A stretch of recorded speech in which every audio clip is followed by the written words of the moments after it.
оқушылар. Балалар, қазір бізде оқушылар математика сабағы.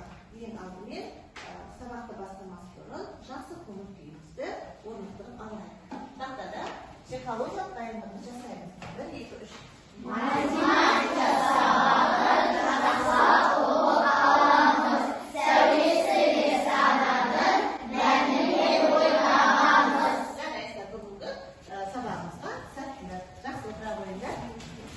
Бүгінгі сабағымыздың тақырыбы көп таңбалы санды екі таңбалы санға жазбаша көбейту.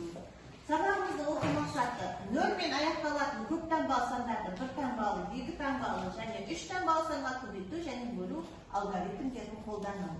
Бағалау критериялары көрнекті тарихи тұлғалар мен мәдениет қайраткерлерімен танысады.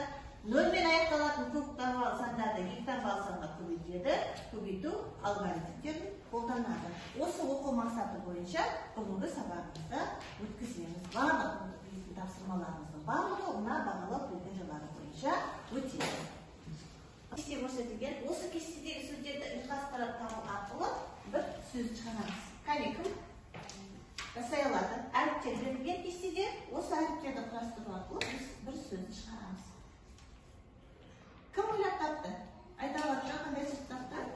Әл-Фараби. Балалар, жаңағы кестедегі сөзіміз Әл-Фараби. Әл-Фараби бұл кім балалар? Әл-Фараби әлемдік деңгейдегі көрнекті ғалым.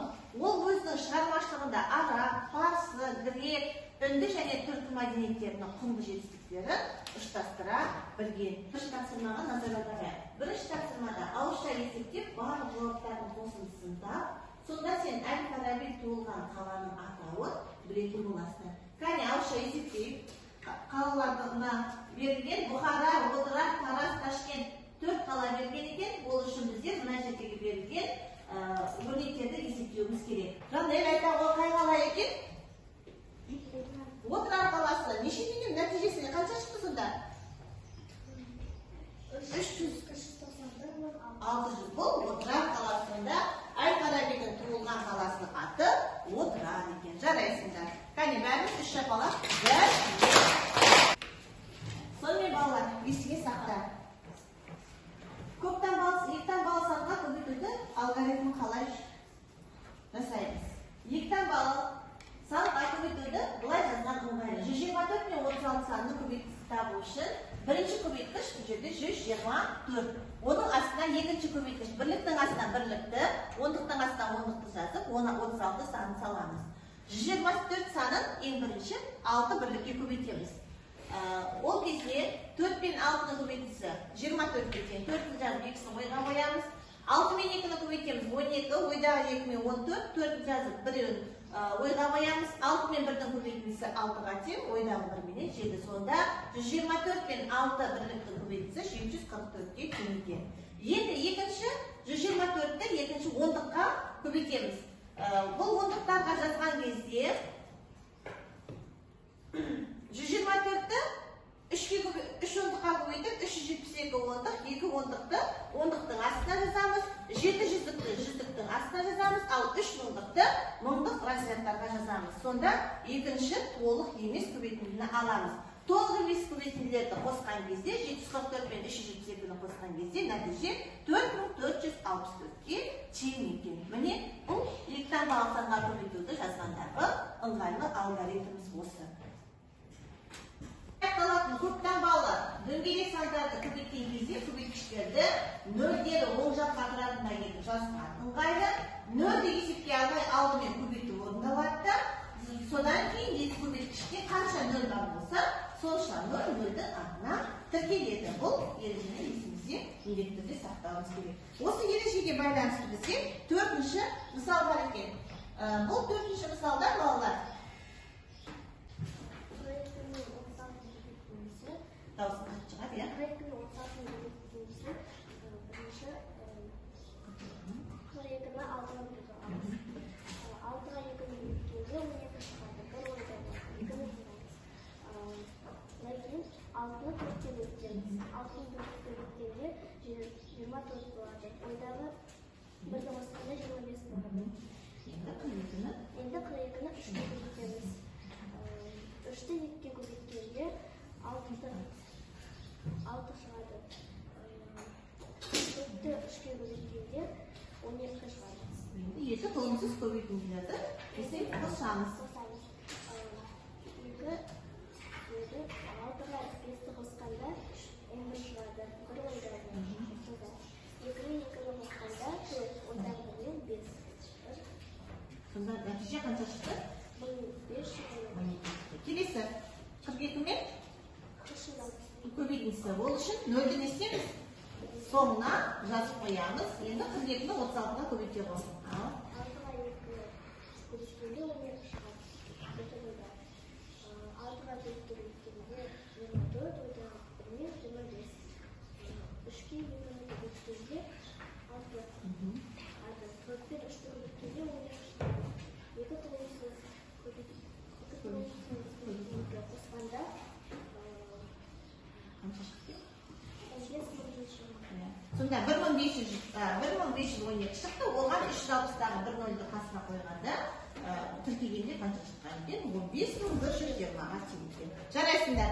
1, 2, жарайсыңдар. Рахмет. Келесі 4 пен 10-ның көбейтіндісі Аяжан. 4 пен 10-ның көбейтісі 40-ға тең. Жақсы. Келесі, Нұрдәулет, келесі қандай тағы? 3 пен 100-ның көбейтісі 300-ға тең. Жарайсы. Келесі, Диас, 2 мен миллионның көбейтіндісі 2 миллионға теңген. Жарайсыңдар балалар. Біздер бұл есепті жақсы орындады. Балалар, мына конверт әдісі арқылы, мына қолымда конверт тұр, осындағы берген тапсырмалар, бұл біздің номер 3-ші тапсырмаға негізделген.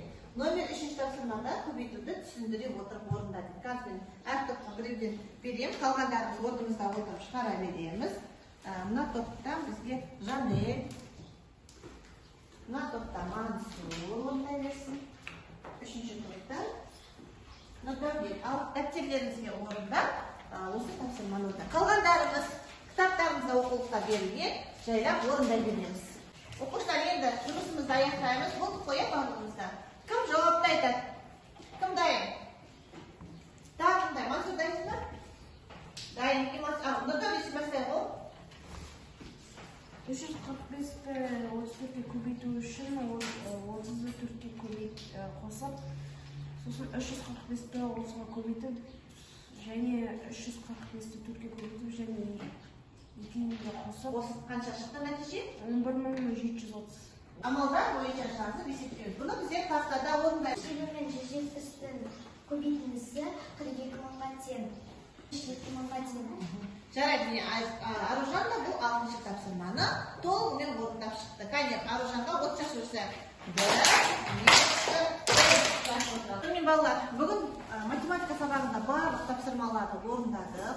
Сабақты қорытындылау мақсатында қазір алдымызда мына жерде сұрақтар бар. Осы сұрақтарды алу арқылы біздер сабағымызды қорытындылаймыз. Балалар, бұдан өзге тапсырма көп таңбалы сандардың 2 таңбалы санға жазбаша көбейту алгоритмін құрастырып еттім. Ол үшін біздер мына вагондарға жабыстыру арқылы құрастырамыз. Ал сен айта бер, мен рет-ретімен дұрыс-бұрыс жауабын айтып отырамын.